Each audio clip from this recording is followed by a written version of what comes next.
You go Oh, I'm live. live. I'm telling my okay. I'm live now. Just message me in the chat. What's going on, guys? We are live. We got episode number 60 of the Club and Sub podcast.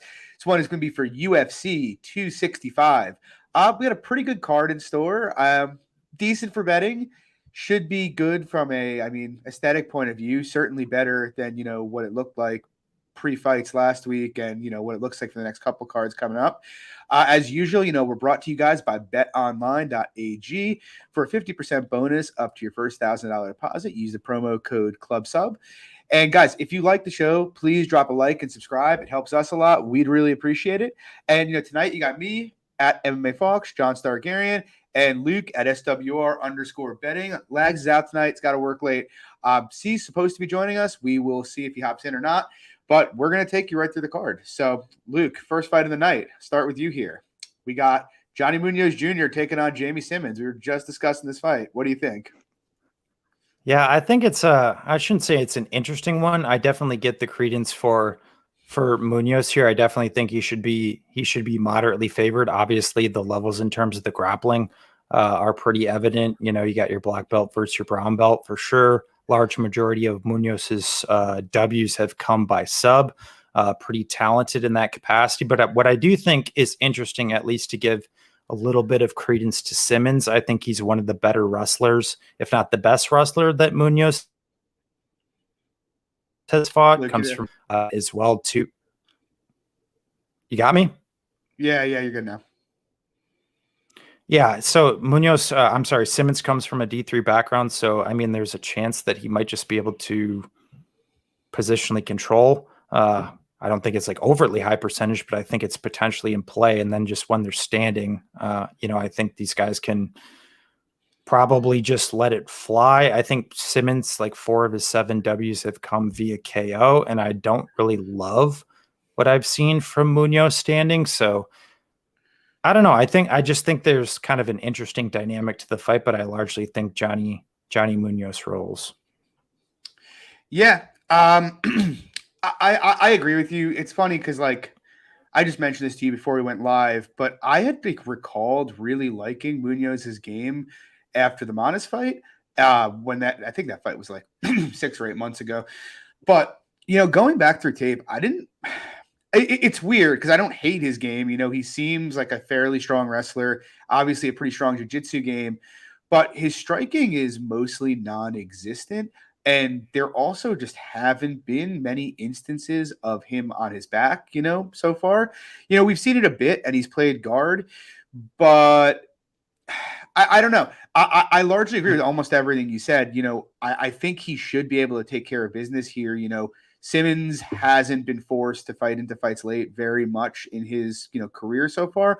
Most of his fights have ended in round 1. But the one time we did, he seemed to slow down. And I do sort of think the longer this goes, the more it favors Munoz. And I think the chances of Simmons taking Munoz out early are not great. But with that being said, Simmons is going to come out here and try to grapple him. And while I would say Munoz has the better jiu-jitsu, it's not having a lot of footage of him on his back is something I'm kind of concerned with, especially if he's going to play guard. It's not crazy for me to imagine. Maybe he gets stuck on bottom twice and is looking for subs. With that said, I do think he should be a decent size favorite. I think the line's right. Maybe it could even be a little wider. I'm not sure. I kind of regret not playing him at -225, but past -233 at over 70%, with each guy only having one fight in the UFC on short notice, I'm not really interested in it. So, yeah, I picked Munoz, but no super strong feelings. Moving on, we got Victoria Leonardo taking on Melissa Gatto. Luke, I'm going to stick with you here. What do you think? Yeah, I shouldn't say I have a reasonably strong opinion, but I have a reasonably strong opinion, at least from a value-based case here. Off the top, Melissa Gatto, 6-0-2. She's coming off a 3-year layoff. Victoria Leonardo has had her entire career, essentially since Gatto has last fought. Gatto coming off of a USADA suspension. Gatto's a one-dimensional jiu-jitsu girl who's a purple belt, no offensive wrestling, no defensive wrestling, no offensive striking, no defensive striking. She's been pretty much taken down, easily controlled on the mat, and reliant on guard subs or to just win on pitter patter or force these type of close draws. The couple of ones she won, the most recent one, I will say, I think she lost that fight personally. But getting to Leonardo, like I've been pretty vocal about saying that I'm not a big fan of Victoria Leonardo, but the reality is she's fought the extremely higher level of competition here. Her losses are not bad in any stretch of the imagination. Losing twice to Miranda Maverick, who everybody loves now, Erin Blanchfield, now UFC fighter, getting sparked by Menifield, who's obviously a talented striker and just hindsight a bad stylistic matchup. But in this matchup, assuming Gatto hasn't made gigantic improvements in terms of the stand-up, Victoria Leonardo is actually the better striker here, who people like to, even throw the, Melissa Gatto strength things, pictures from Instagram. But I think Victoria Leonardo is the stronger girl. I think she can land takedowns here. She's pretty consistent to pass when she gets on top. She's got good ground and pound. She's also a purple belt in jiu-jitsu as well. So I don't think there's this massive level on the ground that people are talking about as well. So I jumped in at plus 116. That line's flipped. Now we're sitting at a pick'em, and I think kind of closer to fight time. I think actually Victoria Leonardo continues to take some money. Just as a bettor in general, I don't like to bet on unknowns or bank on unknowns. Like if Gatto shows up and is just an exponentially better fighter, she is only 25. She could have made massive improvements in the years. That's great. But I always talk about it. If that's the case, then I'm willing to lose my money. But from what I've actually physically seen, there's no evidence to suggest she has. And I think Victoria Leonardo has a game that can give her some trouble. So at plus money, I was willing to lay it. Yeah, it's an awkward one for me, to be honest, because I bet Victoria Leonardo against Menifield, which obviously in hindsight looks absolutely awful. I mostly share, the same sentiment about Leonardo's game as you. I don't like it at all. The only thing I do like is that she knows she can't really stand and has to go for takedowns. If this fight was a year after Gatto's last fight, I would probably be on Victoria Leonardo for a decent amount.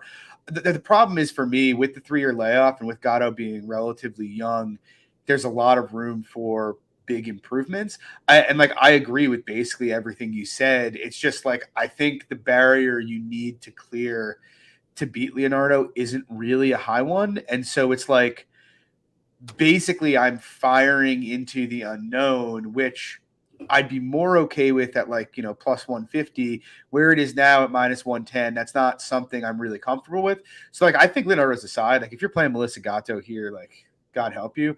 But I'm not. I don't feel comfortable having a bet on Leonardo with the unknowns with Gatto. C, do you have any take here? Not really. I'd just say that I'd probably want a 10% edge one way or the other.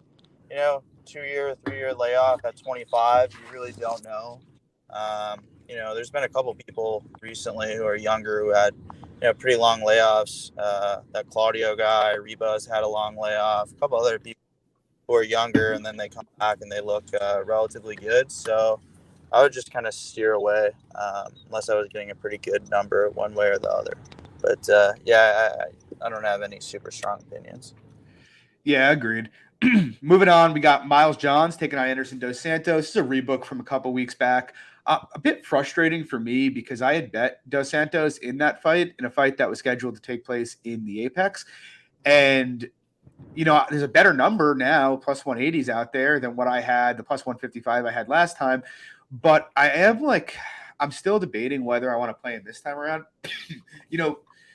I don't think Miles Johns is any kind of master of distance and point fighter, but he has shown more of a competency in the boxing and a better ability to stick and move lately.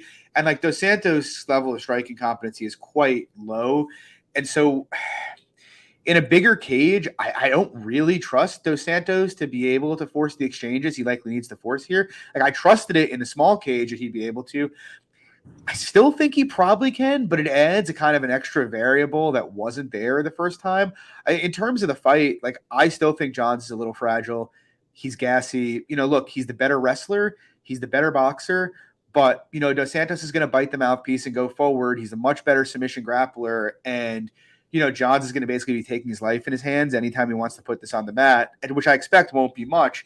And on the feet, look, he's the better striker, but Dos Santos is kind of like a firecracker. He's going to just let his hands go and go crazy. And so, yeah, I mean, I have no issue with Johns being the favorite as he is the more skilled fighter, but I do think the line is wide. It's just for me a matter of whether or not I want to take the stab again. Like the big cage scares me, but it's hard for me to see Johns covering 70%, man, against Anderson Dos Santos. It's like you have to think he's going to finish this fight like 35-40% of the time to think that. I just don't know how you could get there. Luke, what do you think? Yeah, I guess I was giving a bit more credence like earlier on in the original booking of the matchup, and I kind of like did a bit of a double back on it and looked into it a little bit more. I don't have a bet on the fight, but I'm kind of right there with you where I do think the line is wide, and if it does creep up a bit more and Johns takes more money, I'm kind of fine with playing Dos Santos just based on the premise that, he's going to go for it and he's going to do things and bite the mouthpiece. Like I know he gets hit a ton. And to your point, John, that, Johns is probably the more technical striker of the two. I don't think there's, an overt debate about that. Johns is the better wrestler of the two. But one thing I did kind of notice in tape is that even when Johns lands takedowns, he doesn't always tend to pass the legs on the takedowns, and he can end up in guard. And that's kind of one of the better, more shining moments for Dos Santos over the years is he's got a really nasty guillotine.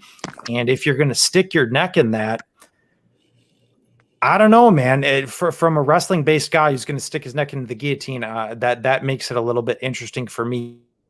But if Johns can avoid that and, just largely be positionally responsible, he probably could just grind out top time too. So it's not a fight like I'm clamoring to play Dos Santos by any means, but to your point as well, I'm not also, I guess I don't really understand I'm going to try to lay minus 230 on Johns.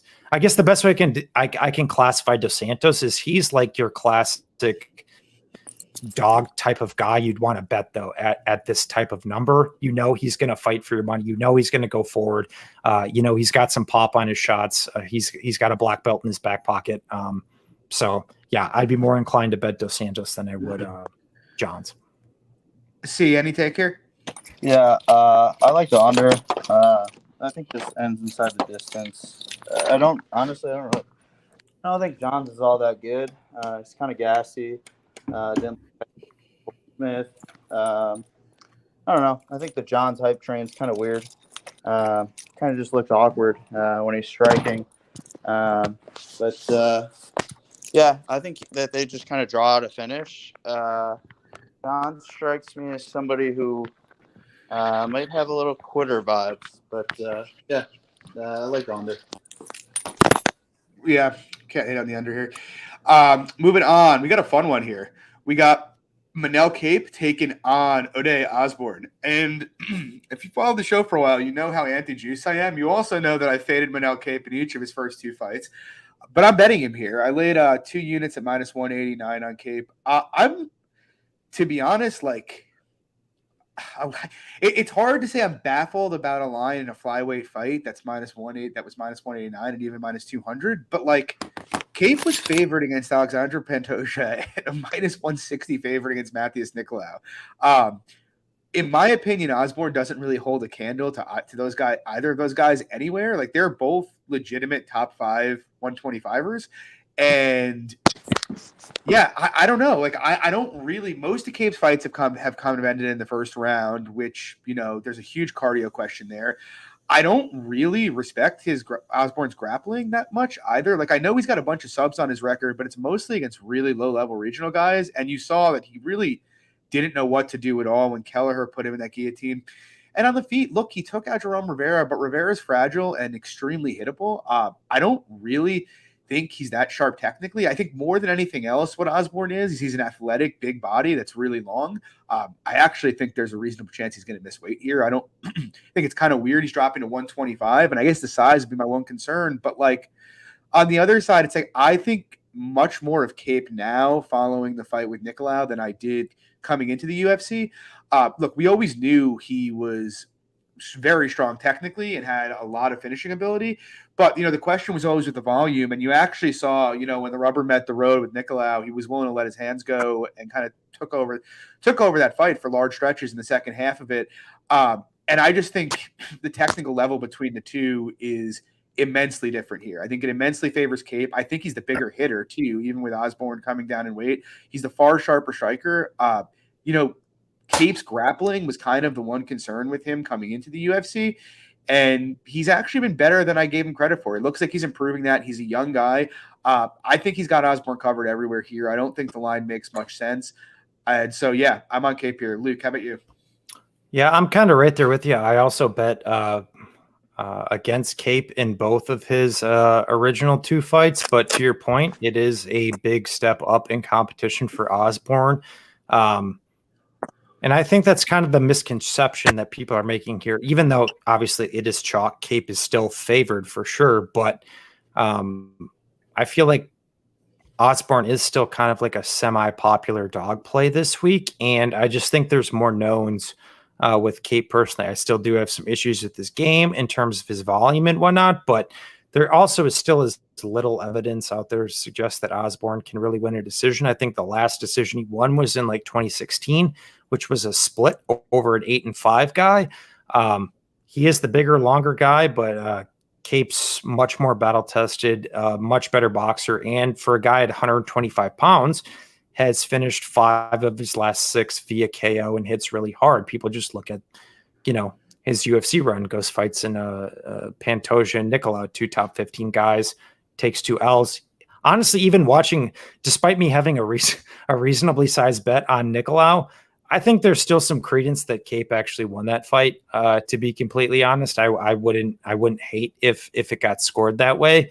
So yeah, I think Kape's a solid spot here, to be completely honest. If Ode can prove he can win a decision, or he can put out a guy in Kape who I don't believe has ever been knocked out, I'm less bullish on the sub. I think the only guy who's been sub by was Kyoji, and all Osbourne subs are coming on bottom and stuff via triangles against terrible regional guys. So I like Kape. See, how about you? Yeah, I play Kape. I mean, I just kind of think that Ode's round 1 really knockout or bust, and even between the two, I think Kape's better hitter, bigger hitter, I should say. And Kape honestly seems to be fucking unfair durable.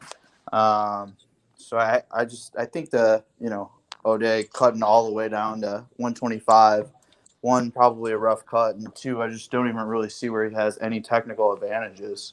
I don't know what he does better than Kape.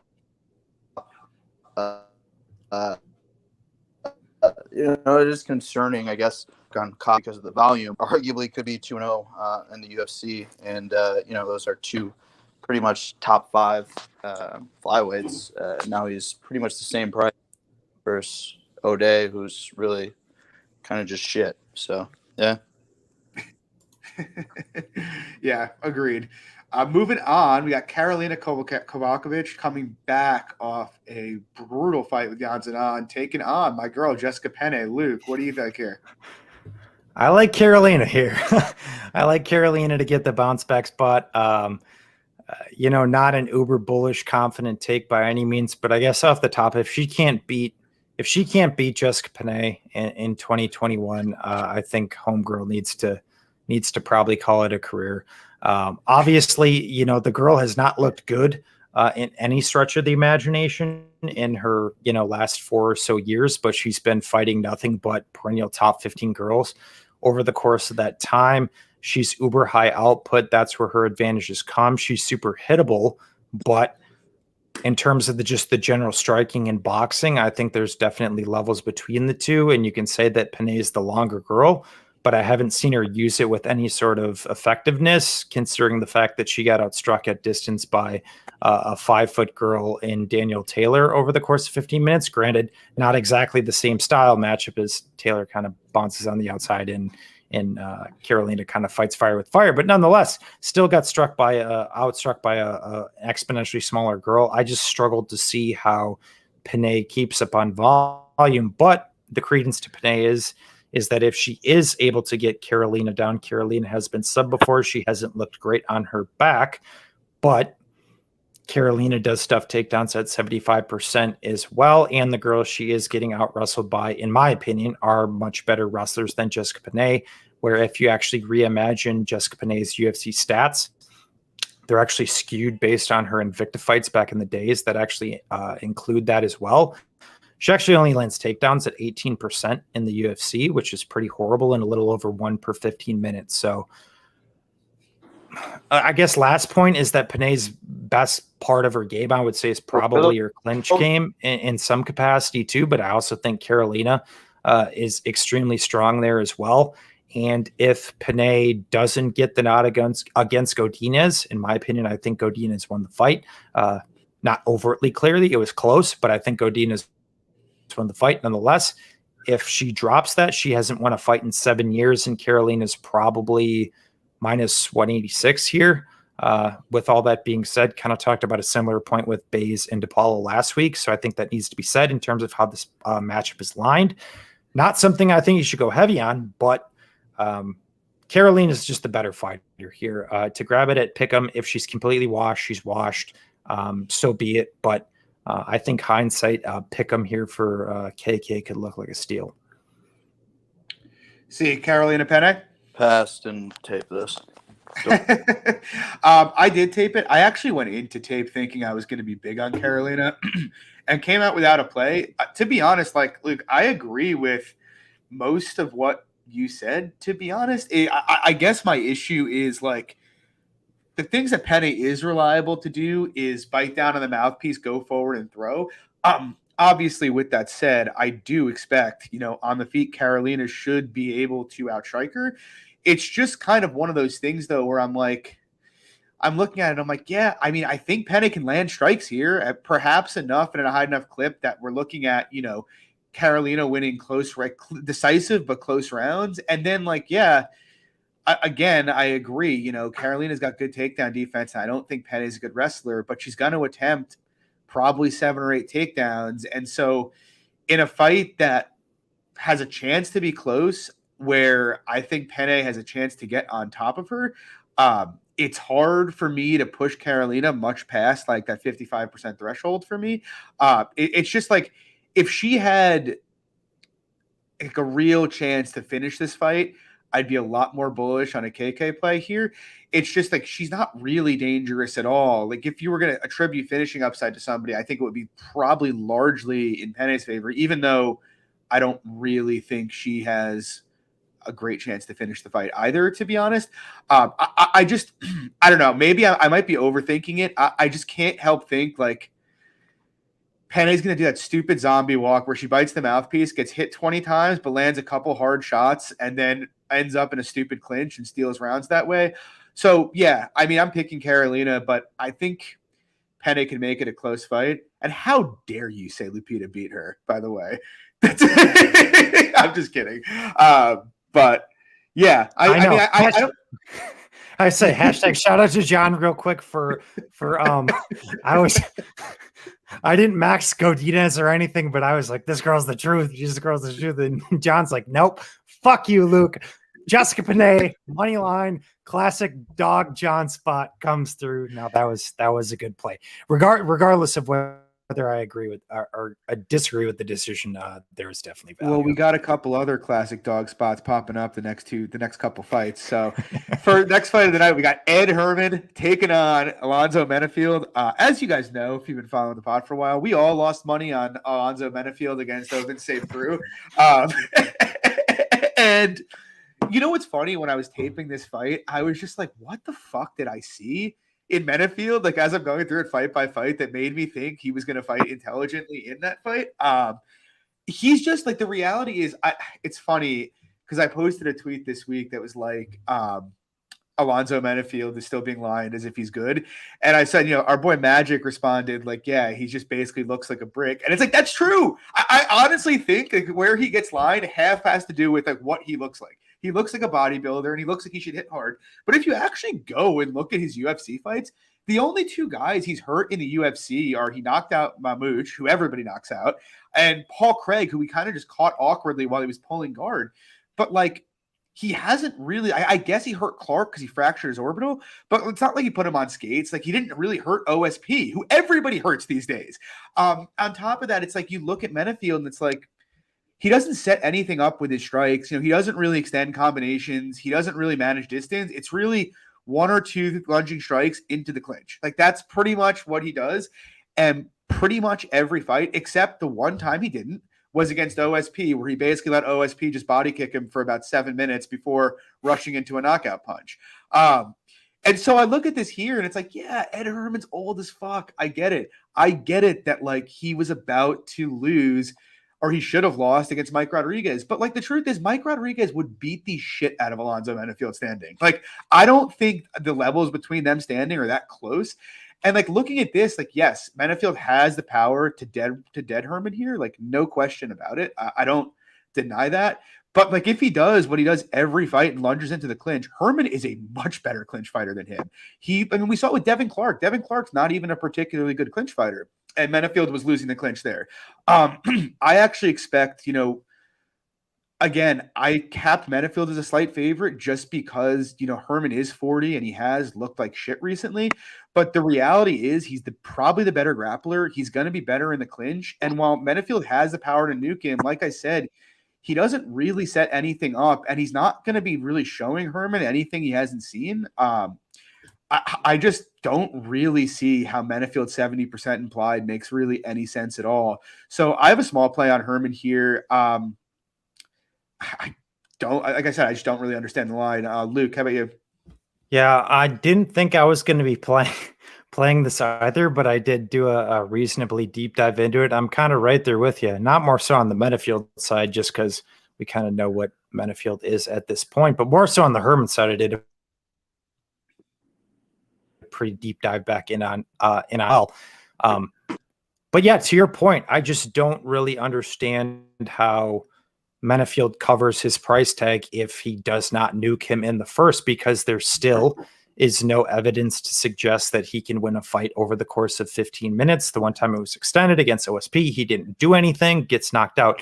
The one time it did go the full 15 for the first time in his career against Clark, he actually got 2x'd on strikes in the clinch, which is actually one of the better parts of Ed Herman's game as well. So it's like, it's one of those fights where I think it's just like easy for people to kind of look at it on the surface and say Menifield's going to kill him. I think that's still probably outcome, but in terms of a general percentage standpoint, if Herman doesn't die, I think there's definitely merit to him down the stretch, not to mention that Herman is a black belt as well. I know people talk about, oh, well, Menifield took down Charant, subbed him in the first round. It's like, well, Charant can't grapple at all. He's not going to do that to Ed Herman. I can say that pretty confidently. And I want to address one other point real quick, too. People say, well, why don't you just bet Ed Herman live after round one? Because that's just the most obvious, easy play, because obviously if it's just round one, Menifield or bust, that's what you should do. But let's not act like the odds makers and sharps are not going to be wise to that angle, that if that does happen, that you're not going to be getting a very good number on Ed Herman in that scenario as well. So I laid it pre-fight, money line Ed Herman. I'm willing to see what he can do, because like I said, there's just really no evidence to suggest he can win a decision. Not to mention that even when Ed Herman has been finished in his last two fights, or even hurt, I guess if you're referencing the Rodriguez fight, it's been with body shots and even head kicks as well. He hasn't been finished with punches since 2015. So I think that's something interesting to note, is Menifield is shown to be largely a one-dimensional striker. So just don't really know how you can lay 70% on a guy who's win condition is largely tied to a round one finish. See, how about you? Yeah. I don't know. Yeah. Watching Menifield, it's so weird. I played Clark against him, and then for whatever reason, I played him OSP thinking like it was like a mortal lock or something. But like, yeah, I mean, Menifield honestly looked better like pre-UFC. Like, he looked like he was like a better fighter. I don't know. It looked like he had more to his game, but Yeah, I don't know. It's just a pass for me. I mean, I think if he just fucking bites the mouthpiece and just throws bombs for 3 minutes, it might be enough. But who knows? After 3 minutes, he's fucked. Yeah, agreed. And like the other thing, Luke, you mentioned the live thing. My thing with that is like that's a point, but also, I yes, Menifield's finishing equity is largely tied to round one, but I don't think he wins round one, the actual round, at like a super high clip. Like if he doesn't finish him, there's a decent chance Herman's going to win the round. Like Menifield's not going to be someone who's going to throw 60 strikes in a round and be like 70% round. Yeah, he could finish him, but the round itself is likely to be competitive, right? I wonder what decision only for Herman is on DraftKings. Probably a good bet. Let's see. Hold on. Let's see if we can pull it up here because I think they're on best fight odds now. I don't know, but while you're decision waiting, only. Herman is minus 150 decision only. I actually looked at that earlier today. So, but it's not horrible, to be honest. I'd bet it if I had DraftKings. But moving on, we got Draco Rodriguez taking on Vince Morales. Luke, do you have a play here? I think C does. If you do not, I do not. No. C, do you have a play here? Yeah, I picked up a little bit of Morales early at plus number. Yeah, I think Rodriguez is not that good, kind of anywhere. But yeah, I guess my thing with Rodriguez is like, I mean, I guess I understand the calf kick. Obviously, it's been a weak spot in Morales' game. I can't imagine after fucking almost losing a leg that he hasn't figured out how to attack or just stay out of the range, which, I mean, I guess, but I think he's the better boxer. I think he's the better grappler too. If he decided to wrestle, I think he'd have a pretty clean path, but I've watched like a good amount of Draco tape, like just like pre-UFC and like some of his boxing matches. And like, I mean, they say that he's a boxer, but I've fucking watched like a few of his fights. And like, there's no way that like that's his background. It's just it can't be possible. Yeah, I mean, I think he's just kind of shit, to be honest. And Morales, he's had a decent fight with Song Yadong, which goes further than anything Rodriguez has done. I mean, I guess if anything, maybe he has a tight squeeze, but that's really about it. I can't really imagine a scenario where I'm laying chalk on Rodriguez. I kind of think he's just going to get boxed up pretty badly. But yeah, I mean, if Morales is smart, he just kind of wrestles him for 15 minutes if he wants to. Yeah, I agree completely. I mean, I faded Rodriguez against Zahabi in his last fight, and like I feel the same way as you. Like you go back and watch his regional tape, it's a lot of like Mimi subs, kind of similar to Ode Osbourne. There's not, I don't really understand why the market keeps pricing him like he's an elite prospect. The one time he faced anyone decent was Tony Gravely, who put him in a body bag. And like, look, I like Gravely's game, but I think we all know Gravely's got a pretty capped ceiling, and yet Rodriguez keeps getting treated as this elite prospect. And like kind of to your point about the kicks, yeah, I mean, Rodriguez throws a leg kick from time to time, and he seems to throw them hard, but that's not really his game, and he's pretty low volume. Like the two guys who really, really affected Morales were Benito Lopez, who's a kick-based fighter, mostly on the feet, and Chris Gutierrez, who is literally a leg kicking specialist. Like that is his game. It is to kick you in the fucking legs over and over again. That isn't Draco. C nailed it with the Song thing. Like Song Yadong is one of the better boxers in the division, and Morales held his own for 15 minutes and was actually putting it on him at the end of that fight. Morales is a pretty good boxer. Obviously, the leg kick's a glaring hole. He's actually a really good wrestler. I believe he was a state wrestling champion. And to be honest, people might be like, oh, well, Rodriguez could sub him. But I actually think Morales' submission defense is pretty solid on top. I don't know if he'll take that path because he hasn't against anybody for whatever reason, but I do think it's in his back pocket. And like on the feet, there's just no way I can favor Rodriguez against him standing. Rodriguez doesn't move his head off the center line. Like I guess his offense is somewhat potent, but it's low volume. Whereas Morales actually seems to have a pretty refined striking game when he lets his hands go. Yeah, I mean, this just makes no sense to me. Morales was minus 115 aside with Chris Gutierrez in his last fight. And, I played him as a dog here, but now he's at the same line against Draco Rodriguez. I think even where it is now at minus 110, I think there's value in Morales, frankly. Luke, what are your thoughts here?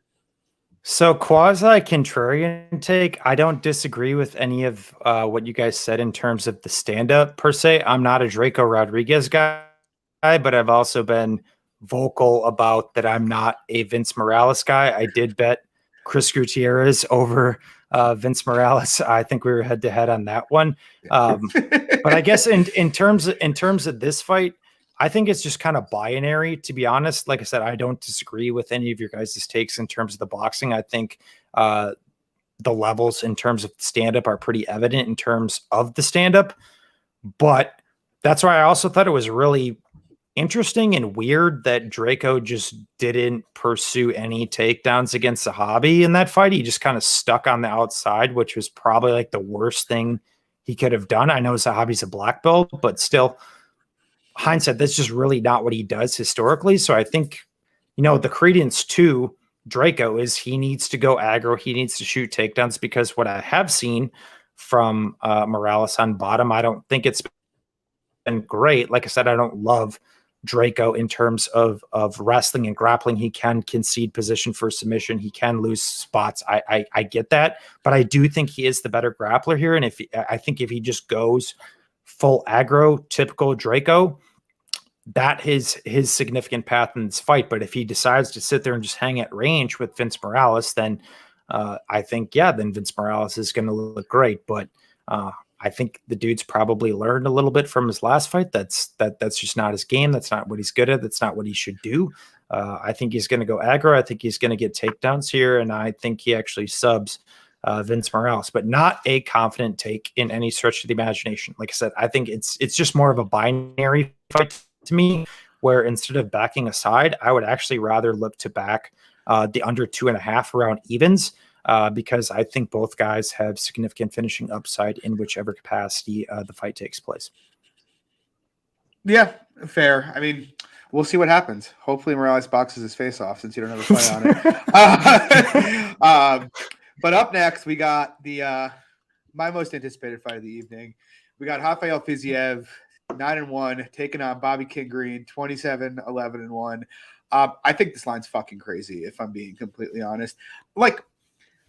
And don't get me wrong, with what I'm about to say, I like Fiziev. I think he's a pretty strong prospect. I do not understand whatsoever in what world he should be minus 280 against Bobby Green. There's probably under 5 lightweights in the world that should be minus 300 against Bobby Green, literally. Green, we've seen Fiziev in his first. I mean, look, the first fight doesn't matter. He got memed by Mustafayev. But his second fight with Alex White, now he wins the fight solidly, but pretty much every time Alex White decided to go forward, he landed on Fiziev. Down the stretch in that fight, Fiziev was slowing down pretty bad in round 3. Next fight comes in against Mark Chiesa, goes off as a plus 185 underdog. Now, look, obviously that line was off in hindsight. Not going to say it wasn't, but just to give you an idea of how the market shifted here. Once again, Fiziev looks great early, just rips him apart with kicks like he does to everybody.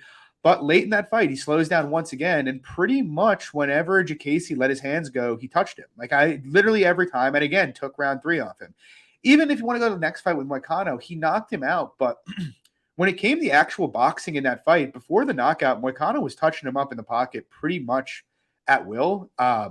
Eventually, he obviously caught him with the counter and finished him. But prior to that counter, it looked like Moicano had found the distance, and he was touching him up bad. And so now you go into a matchup with Bobby Green. Bobby Green, I mean, I don't know. Where do you want to start here? He's got better cardio, clearly. His metrics are better. He's an excellent boxer.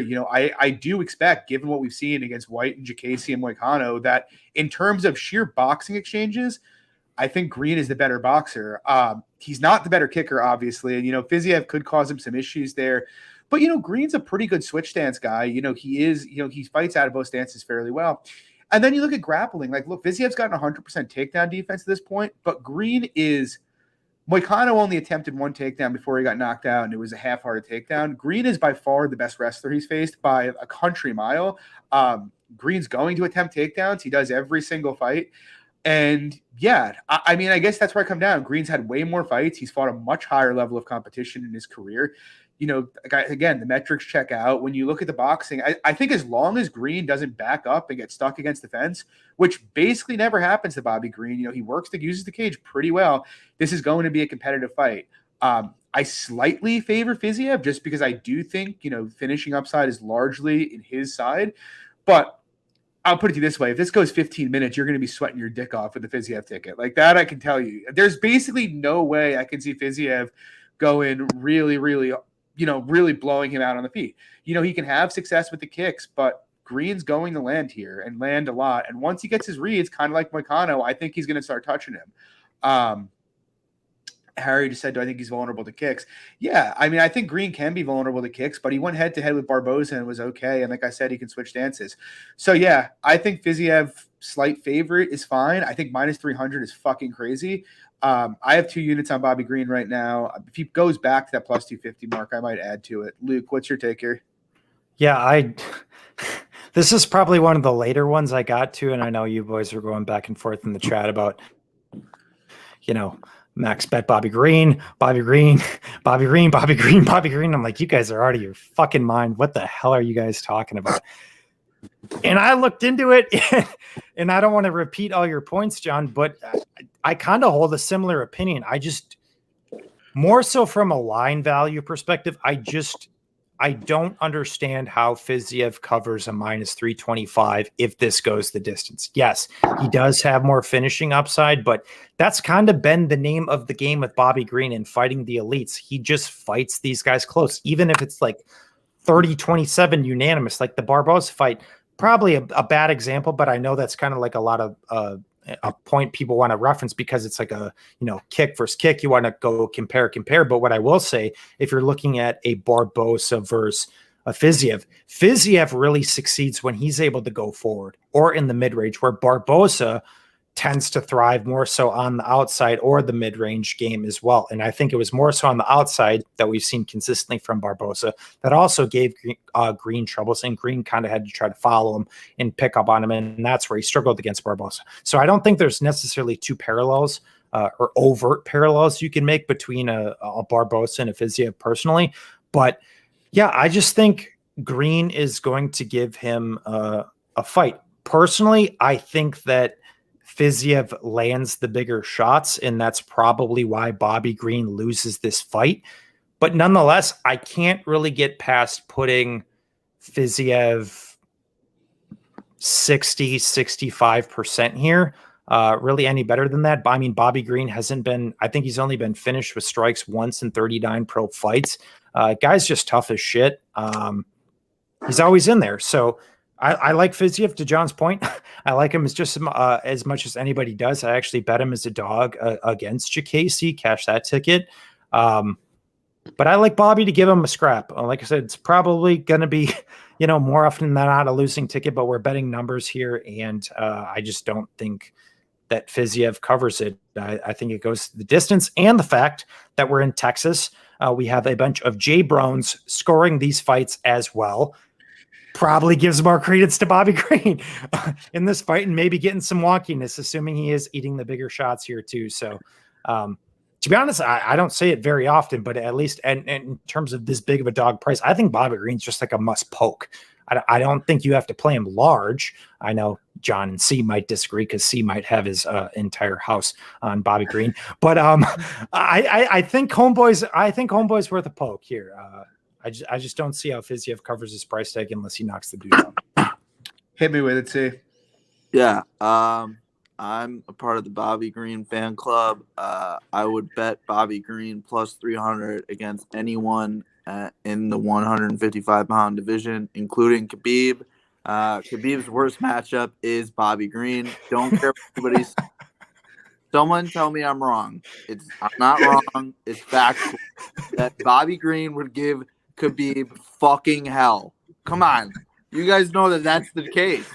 He would fucking give Khabib fucking hell, dude. Who holds down Bobby Green? Fucking nobody. Okay?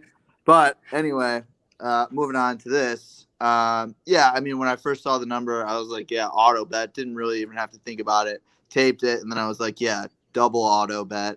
Like, I can't imagine, like, laying minus 300 on Fiziev when, like, basically his defense for a jab is just fucking having a chin. Like, you know, he's not doing anything. He's just going to get jabbed up a lot. And even you could see in like the White fight, the Diaski fight, like when those guys come forward, Fiziev gets fucking hit. I mean, you're getting hit by Alex White. Like, okay, Bobby Green, he's not going to get backed up against the cage, and he's not going to get stuck against the cage.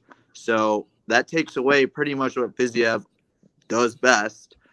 And then you got Bobby Green, who literally shoulder rolls everything, and judges are just fucking incompetent to understand what Bobby's doing sometimes. But in this case, we're in Houston, and Bobby Green, as John said, was on Fox News. So we got that going for us. But yeah, honestly, I think Bobby does a lot of stuff well that Fiziev's like, you know, I know he's a fucking Muay Thai, this, that, but like, you know, I think there's just like certain levels to it. Like, yeah, like I would say Brad Riddell, different level than Fiziev, because I've seen Brad Riddell stand up and deal with certain things much better than Fiziev has. And I just think Bobby Green's not going to really get stuck against the cage and just be able to jab Fiziev for a good amount of time. And he's the best wrestler Fiziev's faced. So, like, would it shock anybody if what happens if Green just takes him down and Fiziev can't get back up? Like, we really don't know if that's the case. Like, one takedown might be round ending, you know? Like, Green's a good enough grappler where, like, Fiziev, like, might not be getting up. And round 3 Fiziev is pretty much like I think round 3 and like basically round one for Fiziev, like that's probably his best round, right? And like that's like a close-ish round. Where round 3 is going to be Bobby's best round, and I think it's overwhelmingly Bobby based on what we've seen cardio-wise. So like if you're laying juice on Fiziev, you don't really know what you're doing. Yeah, I mean, I guess even if you're playing like round 1 knockout, like you're kind of just a fucking square loser ass fucking better who's really not going to make any money long term, right? Like betting against Bobby Green in round 1, like with a knockout, like okay, I guess. Like, what's your edge, dude? Like, you don't have an edge. You're just like guessing really and throwing a dart without like any substantial knowledge. But yeah, fucking Bobby Green works this guy. There's gonna be people who think that like he's gonna get his leg kicked off. I've seen him go against Barboza, who's the much more explosive kicker, and he switched stances and he was all right. So yeah, Bobby Green plus 300, easy bet. Anybody who's laying the juice on Fiziev, you do not know what you're doing, and we appreciate you because that's how we make. That's how the comments on podcast makes money. We do appreciate you. Also, like Bobby's due for like a little judging parody, right? Like he's due to win a close decision like one of these days, right? It's gotta happen at some point. Yeah, especially in Texas. I mean, dude, people in Texas like Americans and they fucking hate foreigners. So like this guy love black dudes with head tattoos. If this goes to a decision, like what's decision only Bobby Green? I think he's plus 200. Oh, almost the same as the money line. Honestly, I don't mind that, I guess. No, I mean, well, I think he pays that plus 200 in a decision pretty easily, unless, I mean, look, if Fiziev, I like the decision only just because, like, I do recognize, like, Fiziev, like, I feel like for him to cover minus 300, it has to be, like, a round 1 knockout or knock down Green, like, twice. Like, if he does what he performs like he did versus, like, White, like, okay. Like, I can't see him getting off like that versus, like, Bobby Green.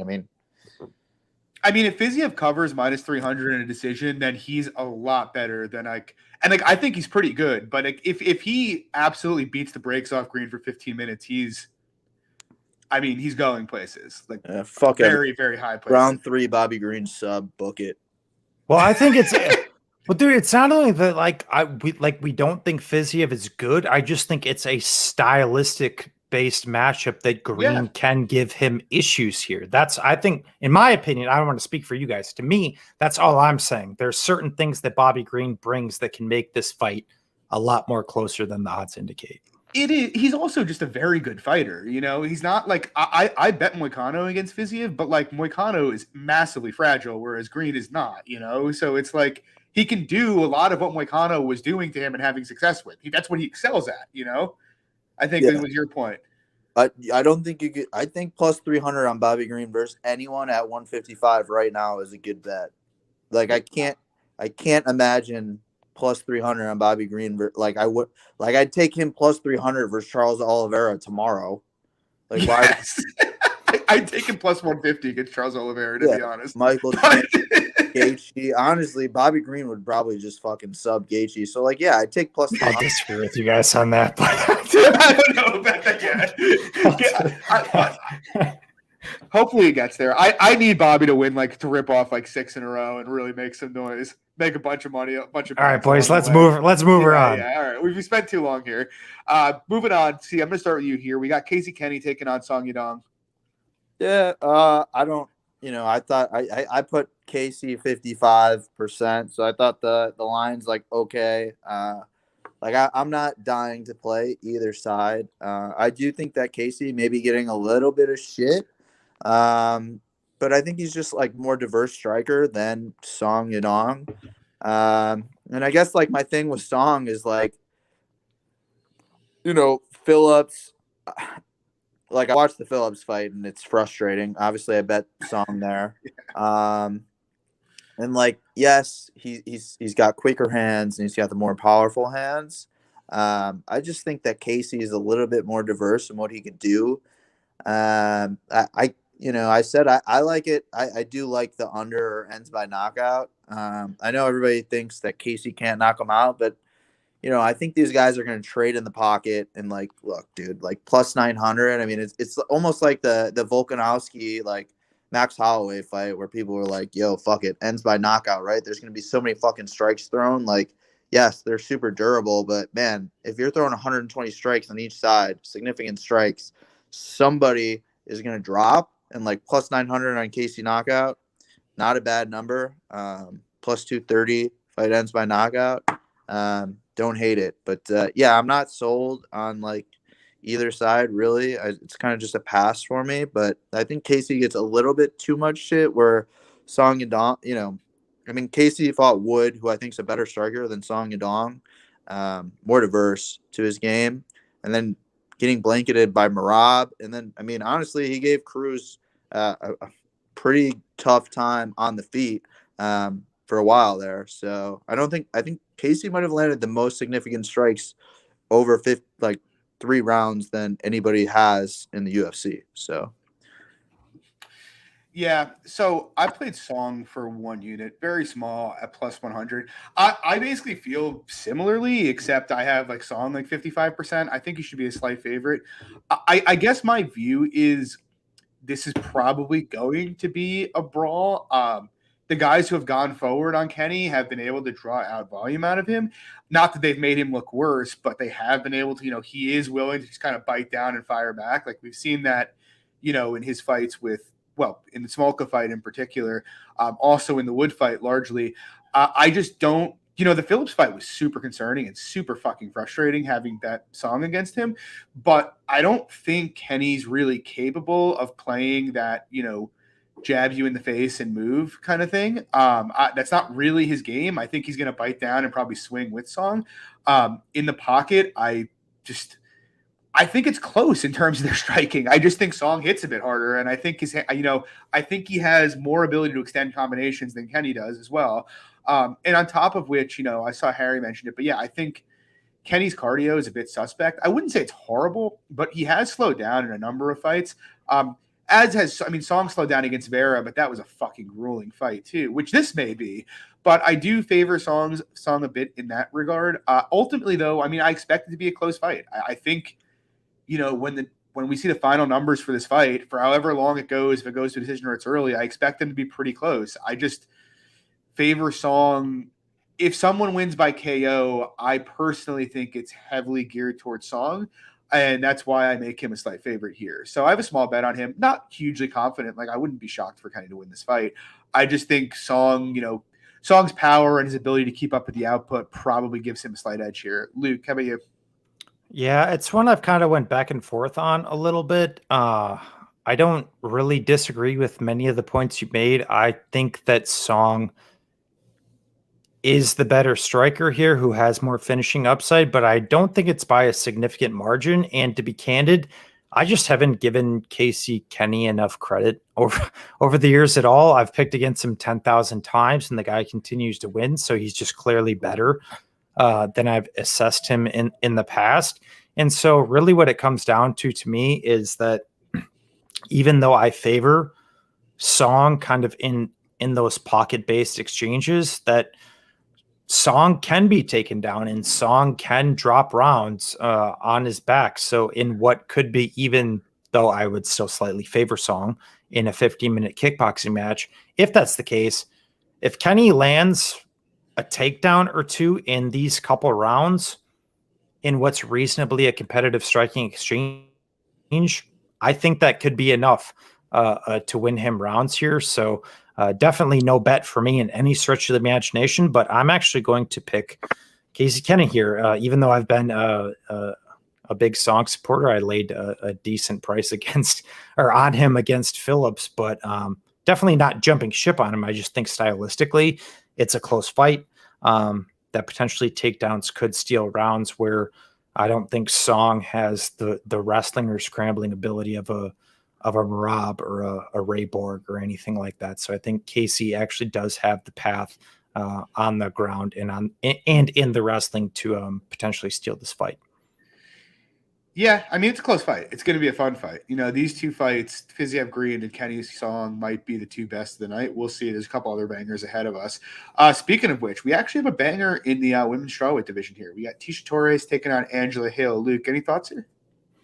Yeah, I kind of think Hill's being a tad bit disrespected here. I'm not going to lie. I mean, Tecia Torres, obviously, strong, compact girl, going to come forward. But I think there's a bit of a recency bias on the spot. She just beat two UFC debutantes. Obviously, both these girls fought back in 2016.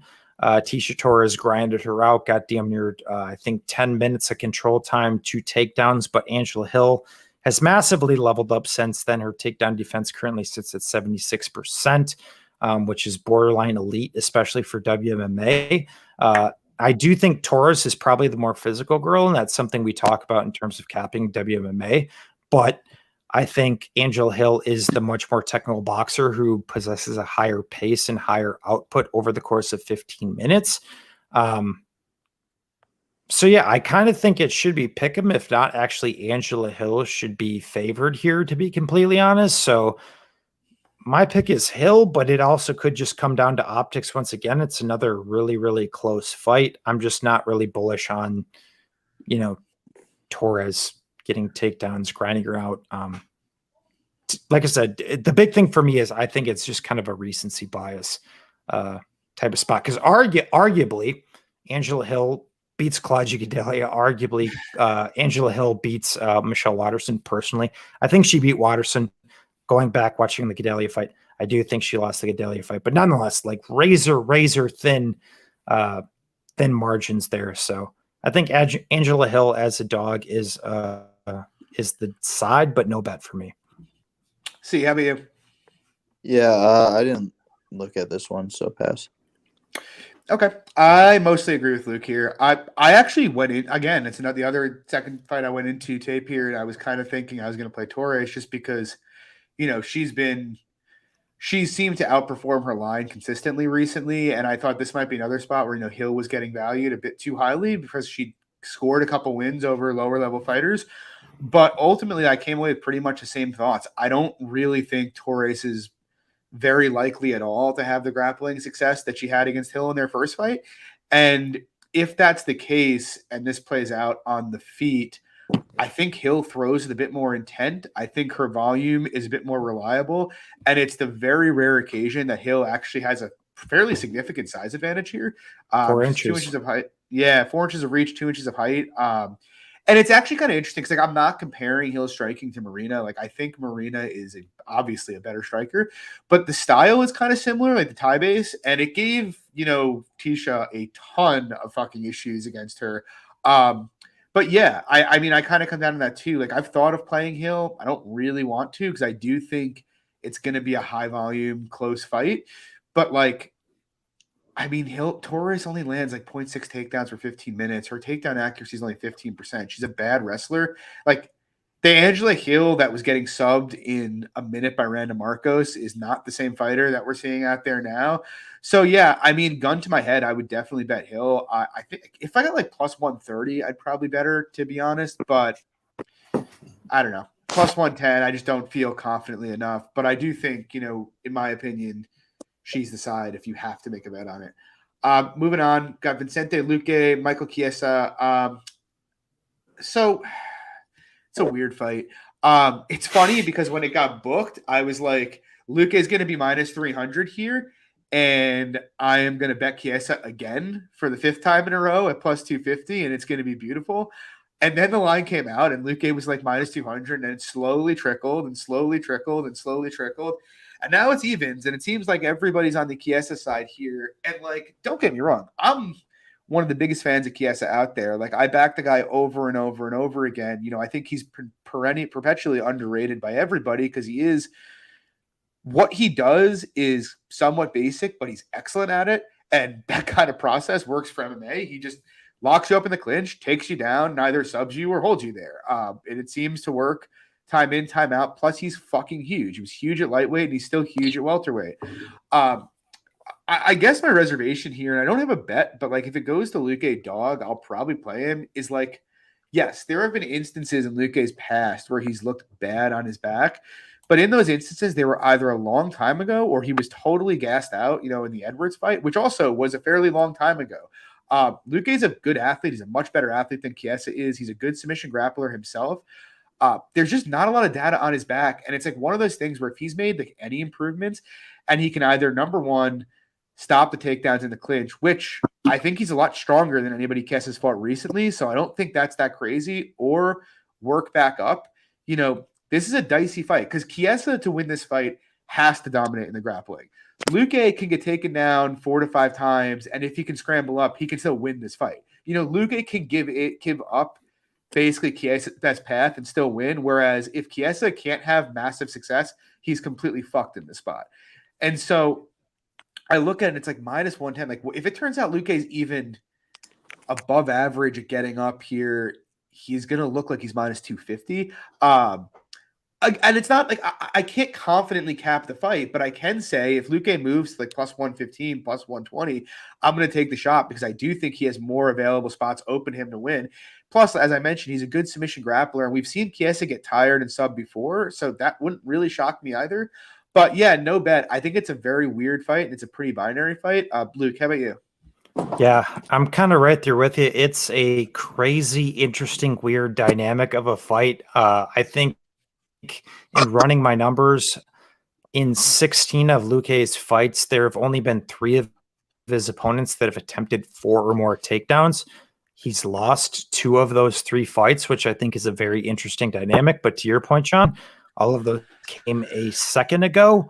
But nonetheless, it is the reality. So I think that's definitely the credence for Chiesa here. And we have seen Luque slow in some of these more grinding-based intensive fights, which is the credence to Chiesa. But Luque has also never been subbed before as well. So yeah, I guess I don't want to parrot your complete statement or whatever, because when it's on the feet, to your point, it's like Chiesa has one thing to do. This is his win condition. This is how he always wins. He has to wrestle. He has to grapple, whether he finds a sub or not. That is what it is. But he has to close distance. Control, wrestle, find the sub. But if he can't, he is fucked on the feet against Luque. I know he's never been knocked out officially. It was like a cut stoppage, I think, against Lozon back in the day. He's never been knocked out officially, but I mean, man, Luque hits really, really hard for this division. And if Luque is able to create any concept of space for any decent amount of time here, he's going to have probably Chiesa reeling here a little bit. So that's just really the big question that comes in the fight. Is it's not only can he close distance in terms of Chiesa, but how often can he close distance? Because I think a fun stat too is that 66% of Michael Chiesa fights are spent in the grappling. And of that 66%, 76% of that is spent with Chiesa in control position, which is just something we just overtly have not seen in terms of opponents pursuing Luque. So that's why I think there is some merit to Chiesa in this matchup as well. But man, it's a tough one to call. But I'm kind of right there with you in terms of if we're assessing win conditions and outs. I think Vicente Luque does have more win conditions and more outs, which is why I think he should probably be about 60% in this fight. But given some of the variance, I would like Luque at a plus number to make a play, just because we have not seen someone relentlessly pursue takedowns on with the level of Michael Chiesa in their 5 years now. So you have to take that into consideration if you are betting Vicente Luque. But I think Luque is the side. Yeah, I'm with you. C, do you have an opinion here? I picked up a little bit of Luque earlier today. I think I got like 105 or something. But yeah, I kind of just had a similar thought process. Mostly that Chiesa has really just one path, and it's domination, dominating the grappling. Whereas Luque, you're right. Like, if he does get up, he's just got more pass. And honestly, I think he's going to hurt Chiesa on the feet pretty bad. A couple minutes on the feet with Luque, like, not necessarily the guy you want to get into a war with or be, caught in like extended minutes on the feet. So to me, it's like, Chiesa needs to have like pretty significant amount of top time, where, I think like if you just roll the dice a little bit and say, look, Luque could get up here and there, that might be enough, like you might be in a scenario where like Chiesa gets like 2 minutes of top time, but 3 minutes of Luque on the feet, he's just going to fucking piece up Chiesa. So yeah, I thought Luque like 62.5% was kind of right. So yeah, I kind of jumped in when I saw it right around evens. Yeah, fair. I'm hoping he moves to plus money, to be honest. Moving on, we got, see, I'm going to stay with you here. We got a firefight here. We got Jose Aldo making his fourth fight at bantamweight, taking on Pedro Munoz. What are your thoughts? Yeah, I don't necessarily have a play. I guess I'm kind of just like scoping out where this line settles. But I do like Aldo. I think that like, Pedro obviously has like unfair durability, right, and throws like a massive output, which theoretically should probably cause Aldo to break, possibly. But I guess like the odd thing is like I wouldn't necessarily want to play like someone whose game is revolved so much around kicking, leg kicking, versus Aldo, who like legitimately is probably one of the most difficult guys in all of the UFC to kick against. And I know Volkanovski did it, but Volkanovski also like sets up and has better footwork and uses feints, whereas Munoz doesn't really do any of that. And like I'd say like the one thing that like, I know people like rely on like chins, but like the one guy probably that you wouldn't want to go in there and just be like, all right, we'll trust your chin against is Jose Aldo. Like even versus Cheeto Vera, man, look at some of those reactions he drew out of Cheeto, who's pretty much as durable as they come. And man, Aldo hits you to the body. Like it's a different type of shot. And he fucking loads up on those combos. Like he's going to go body head and he's going to be able to box Munoz's head off. And I know like Rivera, people bring up Rivera, but Rivera doesn't deal with kicks the same as Aldo. So yeah, I mean, I'm interested in like Aldo at plus money. I don't hate the Munoz fucking knockout. I think it's like plus 600. I guess that's fine. Round 3. I mean, these are all probably like what everybody's going to play, right? Like round 3 knockout. Like everybody's loading up on the same thing. But man, I think Aldo just fucking boxes him silly.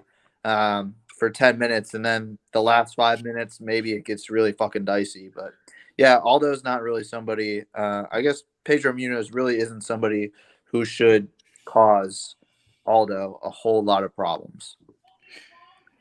Yeah, so I came down kind of in the same. Well, no, I was thinking of playing Munoz for a while. I wanted plus 125 on it, but then it's like the more I think about it, like you nailed it. Like Munoz isn't going to be able to kick him, like most likely, at least not early. He's going to have issues with it. And I actually think if anybody's ever going to crack that chin, it's going to probably be Aldo. To be honest, like he's one of the best counterpunchers alive, and Munoz is there to get hit all day. And so, yeah, I mean, look, the bottom line is if I thought Aldo had 15 minutes of gas, but if Aldo had 15 minutes of gas, this would be minus 250 and not, even money where it is right now. And I do think, the one thing here is like, yeah, Munoz is kick reliant, but he is going to push the pace pretty much from minute one. And what I do think there's almost, if he doesn't get finished early, we're almost definitely going to see a pivot late in this fight where it's Aldo trying to hang on for dear life and Munoz looking to finish him. Which I know is a pretty basic breakdown, but I kind of think that's where I'm at. Like, I think Munoz's durability at this point in his career is more reliable. His cardio is certainly more reliable. The real question is just how long can Aldo put it on him before he slows, in my opinion. Can he do it long enough to win this fight? Maybe. He did against Cheeto, sort of, but he had to take him down. To me, it's a close fight. I think it's pretty much a pick 'em because I don't – kind of similar to what C said with Fiziev Green, I really think round one in this fight's like close to 80% Aldo, and I think round three is like close to 80% Munoz. It's really what happens in round two, and does Aldo, do the work he needs to win that round? And I don't really know. I think with a gun to my head, I'd more skew towards Munoz. But like I said, I think Aldo has real early finishing upside here. The guy still hits like a fucking truck, and Munoz is going to get hit square a lot in this fight. Actually, the under's kind of decent, to be honest. I think it was plus money last time I looked. But yeah, I don't have a strong opinion. I'm going to pick Munoz. I think a good plus number, plus better than plus 125 on either side is pretty good bet. But I don't really want my money near it at evens. What do you think, Luke? Yeah, I think you guys made a lot of good points. I can't concede the fact that I think that Aldo is the more technical boxer. To C's point that he deals with kicks largely well. That's, a big component of Pedro Munoz's game. But I also can't get, out of my head that, Pedro Munoz does throw more volume. He does walk forward. He is a zombie. He's extremely difficult to finish. He's extremely durable over the course of 15 minutes. And I think one thing that is being slightly overlooked in this matchup, just even stylistics aside, we are in Texas here, and we did see at UFC 47, definitely not a 100% similar dynamic, but we saw Dominic Reyes lose a fight to John Jones, in my opinion, which Dominic Reyes won. But based on Texas and how they score fights in their commission, they favor people who are going forward. And they said, are they old rules? Yes, it's the old ABC boxing rules, how they favor in Texas. So they favor guys who are going to go forward, even if rules are old rules too. I guess from what I've heard, even if there is someone going forward, or I should say, there's someone's going backwards, and they're being the more effective striker over the course of 15 minutes, the guy going forward gets more credence, which is why I am picking Pedro Munoz here in this fight. Not because I love Pedro Munoz. I love your point, C, but that is a really big thing to note in this style matchup here. In what's going to be, even if you think that Aldo is the more technical striker, once again, I don't disagree, but he's still going to be throwing volume. He's still going to be going forward. He's still going to be doing things. If the commission and the people that are putting on the panel to score this fight are going to be scoring the guy based on who's going forward and still competitive at a bare minimum on volume, I am going to pick that guy. Also coupled with the fact I do think actually Pedro Munoz does have a grappling advantage. We don't see that, very often in any other fights. I'm just saying he's got that guillotine. Should Aldo ever shoot for a takedown or whatnot, I do think Pedro, well, we'll see it. You think Pedro's being better? a zombie isn't a good look for. What'd you What? say? Sorry, Steve? say that one. You think Pedro is a better grappler than Aldo? Submission I wise, yeah, I don't he's think more he. Yeah, dangerous. He's more I don't think he can dangerous. get him down, most likely. But No, I would agree. I'm saying if Aldo shoots, that was my point. If Aldo shoots, I think he's more dangerous in that capacity. But moving on, Luke, I'm going to stick with you here. We got Cyril Gane taking on Derek Lewis for what's pretty much a fake belt. It's kind of a shame. I mean, who wasn't looking forward to the Lewis and Gane rematch? But here we are. So hit me with it. What do you got? Yeah, terrified to bet against Derek Lewis, as always. But I think an interesting component of the fight, too, is that Gane is a quasi different archetype than you've seen traditionally of guys who are going to fight Derek Lewis. I think the dude moves like a middleweight at heavyweight. His cardio is good. He's shown it can hold up over the course of 25 minutes. Lewis is extremely susceptible to the body. People will talk about, oh, well, Lewis has went 4-0 in his decisions, but that's over the course of 15 minutes. Lewis has never won a full 25 before, or Gane has showed he can. Gane will keep his hands down, which is what makes me a little nervous in the capacity, just in not giving enough credit to Derek Lewis. But at the end of the day, I think Gane is a pretty solid archetype to beat him. Should he actually decide to pursue takedowns, I think it's there.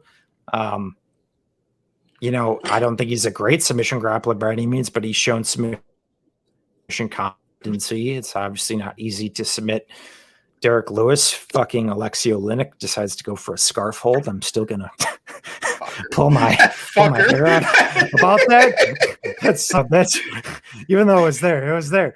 But he decides to go for. But nonetheless, I don't know. It's just one of those fights. Gane has more paths, but Lewis is what I classify as an anomaly. You can't look at him through a conventional lens. Guy wins fights. He's 16-5 in the UFC. He's got a right hand. I think he has made some improvements in terms of his movement, cardio. He's done a couple things better, but he's not a great fighter. He's just not a great fighter. It's heavyweight. He hits people hard. It is what it is. I think Gane's a solid archetype to beat him a large majority of the time. See, how about you? Yeah, I picked up some of the under. I picked up quite a bit early on at like minus 150. Yeah, I think it's somewhat of an overreaction, I guess, to like Gane, who's been going to decisions. But like, I mean, Derek Lewis's like body is just doesn't seem to be durable, and like Gane might just like teep him for like 7 minutes, and like Lewis might just drop.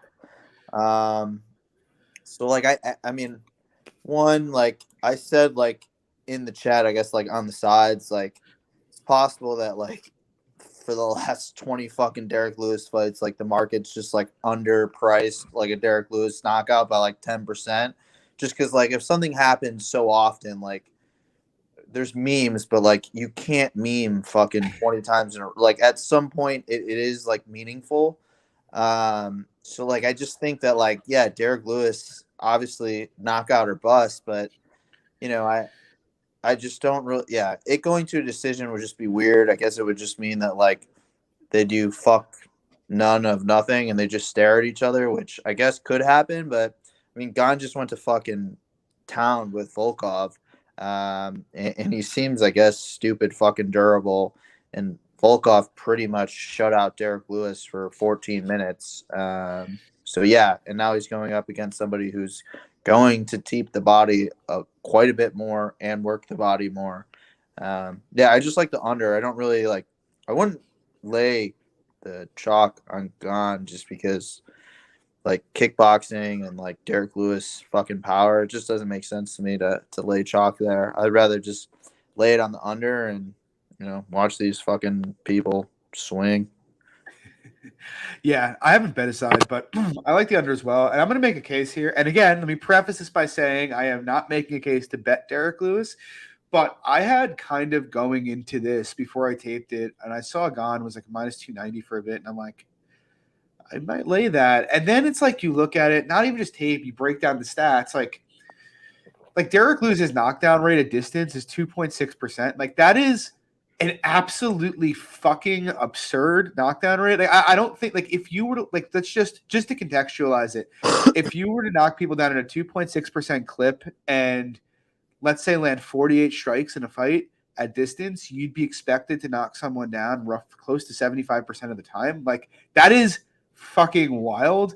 On top of which 86% of his knockdowns have ended in KO. So he's got the old Jeremy Stevens, when he touches guys, they don't fucking move thing going for him. Now, I'm not making the case he's better than Gane. I think we all know he's not. Like, if you look at Lewis's entire career, he's got some of the worst metrics striking and grappling-wise you'll ever see. The reason he's had the success he has is because he has nuclear power.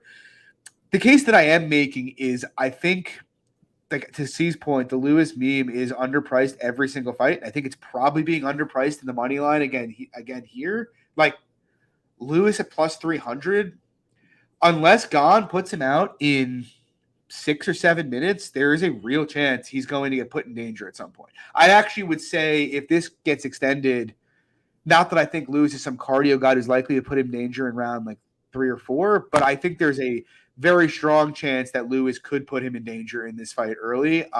Look, Gane's a technical marvel, but, you know, he's gotten hit in every fight. You know, it's not like he's got great defense, but he has gotten hit in every fight. Basically what I'm getting at is don't underestimate how hard Lewis hits. I think Lewis's power alone and how quick he tends to cover distance when you do overextend probably gives him like a one in somewhere between a 20 and 30% chance of finishing this fight, depending how late it goes. That's a lot. Now on the low side, he has no value at all. On the high side, there is value. I'm not looking to play him, but there is a chance. So don't parlay Gane, don't play Gane is what I'm saying. In terms of the under, I agree with C. I agree with Luke. You see it every fight. Lewis is super weak to the body. Pretty much gets touched there and he gets hurt. He's pretty fragile to the head too, to be honest. And you know, in terms of like doesn't go the distance, even at like minus 200.